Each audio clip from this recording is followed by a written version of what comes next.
મિત્રો, એક નાનકડું ગામ હતું અને આ ગામમાં એક દેરાણી અને જેઠાણી રહેતા હતા.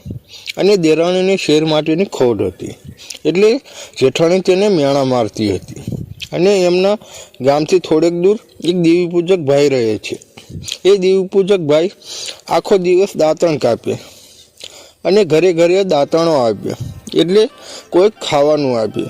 પછી ફરતો ફરતો જે દેરાણી હતી એના ઘરે આવે છે અને તેને ભાઈ બનાવ્યો હતો અને ખાવાનું લઈને પાછો તેના ઓરડે ચાલ્યો જાય છે.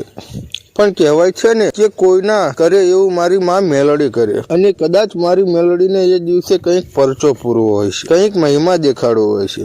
એટલે બપોરનો સમય થાય છે અને આ દેવી પૂજક ભાઈ ઓલી બેનના ઘરે આવ્યો અને કહે છે, બેન, મને એક લોટો પાણી પા, એટલે હું બીજા 2 ગામ ફરી શકું.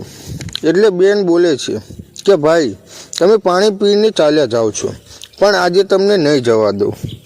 ત્યારે ગરીબ દેવી પૂજક બોલે છે કે હે બેન, મારું કંઈ કામ છે તારે? કે હા ભાઈ, થોડુંક જમતા જાઓ. આમ બંને ભાઈ બહેન વાત કરી રહ્યા છે.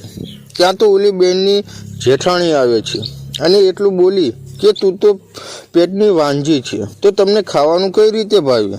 આટલું સાંભળતા તો દેવી પૂજક ભાઈ ઊભો થઈ ગયો અને કહે છે કે બેન, તારા ઘરનું ભોજન મને ન ખપે. આટલું સાંભળતા તો ઓલી બેનના આંખમાંથી આંસુડા નીકળી ગયા અને દેવી પૂજક ભાઈ બોલ્યો કે હે બેન, જો દિવસે મારી ઘુઘરીયાળી મેળડી તારી શેર માટેની ખોટ પૂરી કરશે ત્યારે જ હું તારા ઘરે આવીશ. આટલું કહી દેવી પૂજક ભાઈ પોતાના ઘરે પાછો આવે છે અને ઘુઘરીયાળી મેળડીને અરજ કરે છે કે હે મારી બાપની દેવી, મારી મેળડી. આટલા શબ્દો સાંભળતા તો મારી મેળડી બોલી કે દીકરા, શું દુઃખ પડ્યું તને? કે માં, તું તો બધું જાણે છે, પણ માં, તું મારી બેનને શેર માટેની ખોટ છે એ તું પૂરી કરમાં. આટલા શબ્દો સાંભળતા મારી મેલડી બોલી કે સાંભળ, આજથી 9 મહિને દીકરો આપું તો માનજે કે તારી મેલડીએ આપ્યો હતો. આમ સમય વીતતો જાય છે અને મહિને માં મેલડી દીકરો આપે છે. તો મિત્રો, આવા કામ છે મારી માં મેલડીના.